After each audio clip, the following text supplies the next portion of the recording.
What's up guys, my name's Brandon and iOS 14 is going to be here before we know it. We're coming up on just 3 months away from seeing the unveil and the first beta of Apple's highly anticipated new software release. So in this video, I wanted to cover some of the more recent iOS 14 and iPhone 9 rumors, along with an update on a potential March event from Apple. So let's first discuss something that has recently been making its rounds over on social media, and that is, well, this. This is apparently a screen recording from someone with access to an iOS 14 internal build running on their iPhone 11 Pro Max. And in this video, you could see a revamped multitasking view similar to iPadOS, and this could potentially be coming to the iPhone with iOS 14. Now, a lot of people did think that this was just a jailbreak tweak and that this was just fake, just for attention, but the source did say that this is not the case, basically saying that this is actually a device running an early version of the iOS 14.0 internal build. And of course, there are screenshots to kind of back that claim up. But still, I would definitely take all of this with a grain of salt because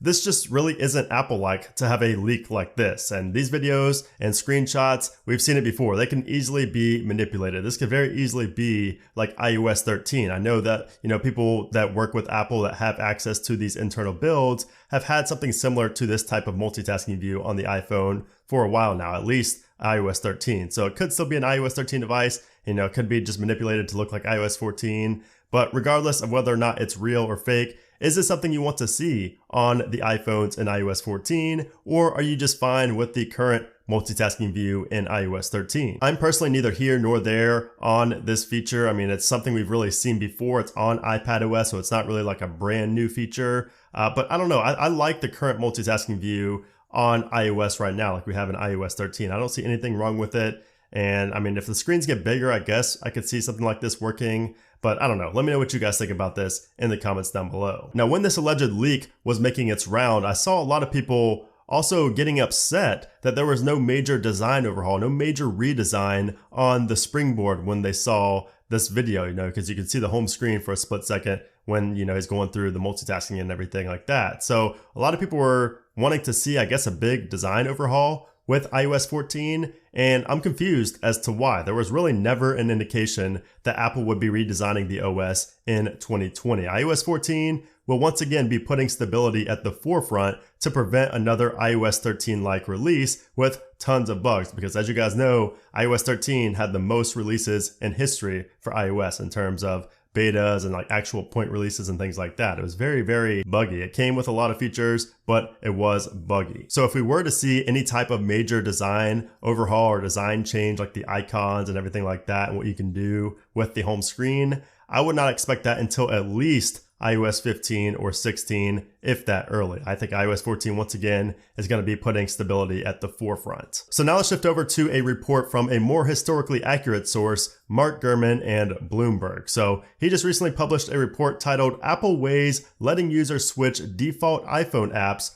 to Rivals. And in this, he describes how Apple is, quote, discussing whether to let users choose third-party web browser and mail applications as their default options. So basically, if you got tired of the mail bugs like pretty much most of us have these days with iOS 13, you can not only download another email client like say Spark, as you see up there, another great email client, but you can also set that as your default app as well. And it's the same with Safari. So if you have Safari right here, but maybe you prefer, Google Chrome, you can have that set as the default. So if you're in an email or somewhere where you're presented with a link, when you click on that link, it's going to take you straight to Google Chrome instead of going into Safari by default when you click on that link. So that will be nice. I know a lot of people have been wanting this for years now, and this is something you can pretty much do everywhere. I mean, you can do this on any computer, including, Mac OS. You can do this on Android devices, but for some reason, Apple never lets you do this with iOS. Now, Gurman also mentions how Apple is also considering allowing Spotify to play directly on the HomePod and not just be limited to Apple Music. Now, that would be huge for not only HomePod users, but also for HomePod sales, because not everyone has or wants Apple Music, especially those with the Android devices and Samsung phones and things like that. They're not going to want Apple Music. They're not going to pay $10 a month for Apple Music, when they're like diehard Spotify fans. So it's going to be big if Apple, with the next major HomePod release, allows you to play Spotify directly on the HomePod and not just restrict you to Apple Music and only Apple Music. So while it's great that Apple is considering this for 2 of their default apps, Safari and Mail, I really wish that this was just an option for any application, similar to what you can do, like I said, on a computer. And I'm sure I'm not alone on this. I want something like Waze as my default maps application. This is probably my biggest complaint, when it comes to default applications. I use Waze more than I use any other application when it comes to GPS and things like that. I have not even opened the Maps application on my iPhone 11 Pro Max, and I don't even think my last phone either. It's been years since I've used the actual default Apple Maps application. Now, once again, this is a report indicating that Apple is considering it. It's not been confirmed just yet, and we're still 3 months out from the first beta, but still, it's great to hear that Apple is at least considering the possibility of this. Now, in terms of supported devices for iOS 14, you guys might recall that I made a video on this a couple of months ago, and in that video, I predicted that Apple would support all iPhones that were currently supported with iOS 13. And at the time of making that video,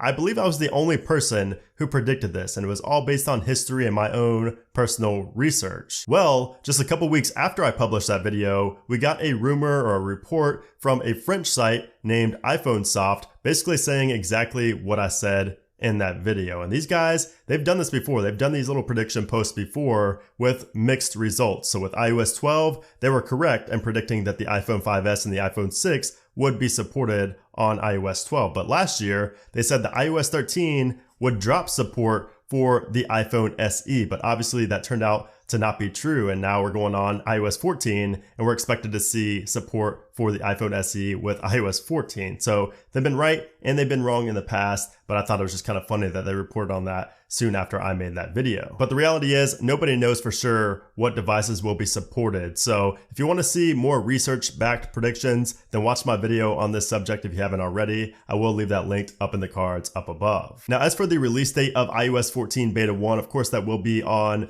WWDC 2020, which is usually in June. So in early June is when we can expect to see that. Of course, we do not know any confirmed dates just yet. We haven't seen invites go out. Invites usually go out like on the last week of May right here. So we won't know for sure until May. So we're still a ways away from that. But we can expect it, sometime within the first 2 weeks of June. Now, as for a March Apple event, this continues to become more and more likely as the days go on. So we got a report from German blog iPhone Ticker recently that claimed that the keynote will be held on March 31st. So that is on a Tuesday, and that the upcoming iPhone 9 or iPhone SE2, whatever it's going to be called, will be released a couple days later on the 3rd of April. So just 3 days after the announcement on that Friday. Now we know that that budget-friendly iPhone is coming this year, but with the unfortunate events that are going on in China right now, the factories are definitely working at a much slower pace. So there's always the possibility of delays in manufacturing, which would mean delays in getting our hands on that iPhone 9 or iPhone SE2. So I will continue to update you guys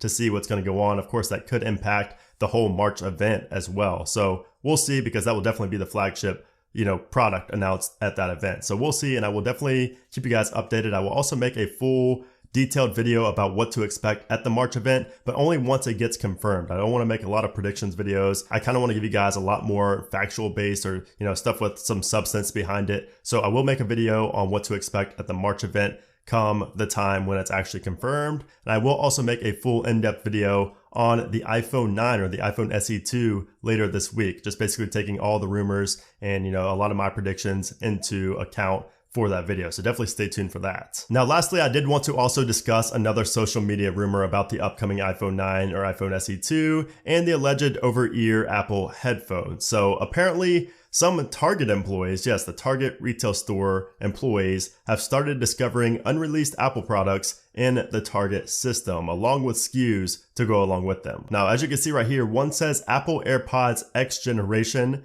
and it has a price of $399. So obviously this is not going to be just like typical AirPods or AirPods Pro at that price. So it could be the over-ear headphones. You can see another one here says Apple iPod Touch X Generation for also $399, which could be the iPhone 9 or iPhone SE2, could just have like a placeholder name there. And then we also saw placeholder listings for like the new Apple Watch bands and a new Apple TV, new iPad Pro, things like that. And while this may seem exciting, it's not necessarily real. So you can see here, Mark Gurman said this on Twitter: "I don't believe Apple informs Target of upcoming launches at all or in this sort of detail. Take this as an employee inserted these SKUs on their own speculation." And yeah, I'd have to agree with this here, especially given that there have been no FCC filings as of yet for any of these devices that are allegedly in the Target system. So don't get your hopes up too much with these Target leaks. I think these are products that are coming sometime this year, but this specific leak should be taken with a big grain of salt. So yeah, I just wanted to give you guys a little rundown of the latest leaks and rumors regarding Apple and iOS 14 and the iPhone 9. Like I said, I will have a much more in-depth video coming soon this week on the iPhone 9 or the iPhone SE 2,